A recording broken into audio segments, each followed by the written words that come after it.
Les nouvelles règles sur penalty. Ce 1er juillet 2023 marque le début de la saison 2023-2024. Qui dit début de saison dit nouvelles règles dans les lois du jeu.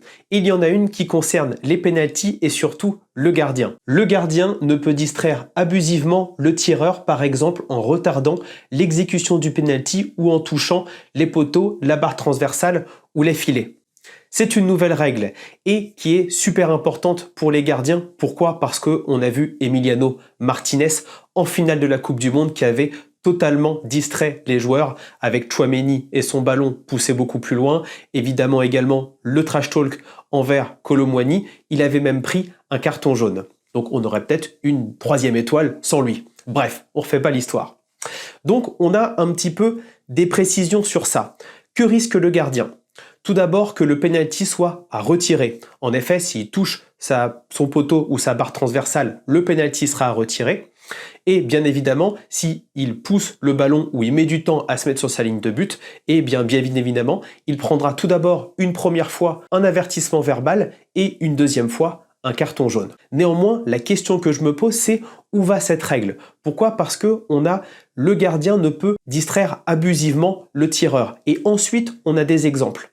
Est-ce que par exemple se déplacer de gauche à droite en dansant sur sa ligne de but, est-ce que c'est distraire abusivement le tireur?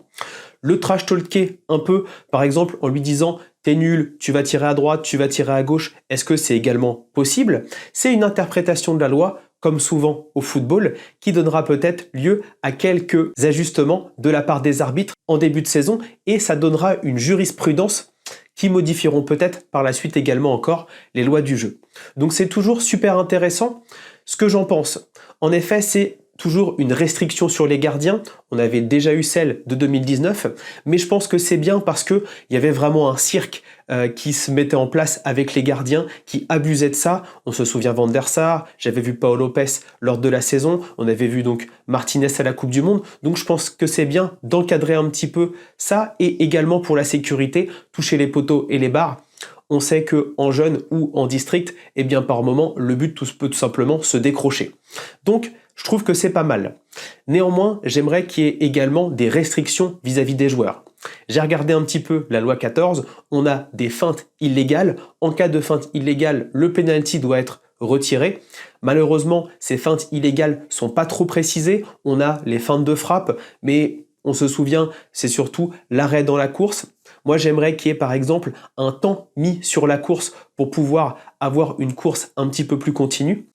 Ensuite, j'ai également beaucoup regardé la loi 14 et je vous propose quelques petites précisions, notamment qui concernent les tirs au but. La première, ça concerne le pied sur la ligne introduit en 2019.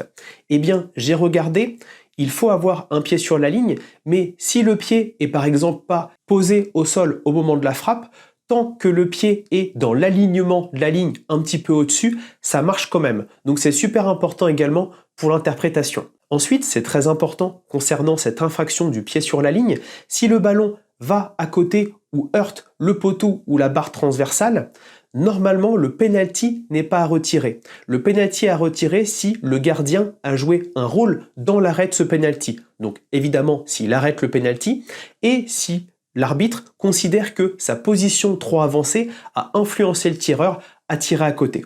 C'est super intéressant si on a des litiges de VAR sur ce point-là. Ensuite, on a souvent vu des vidéos sur Internet avec notamment un gardien qui arrête un ballon ou un ballon qui va sur la barre transversale et qui ensuite, avec le vent ou l'effet, rebondit et finalement rentre dans le but lors d'une séance de tir au but.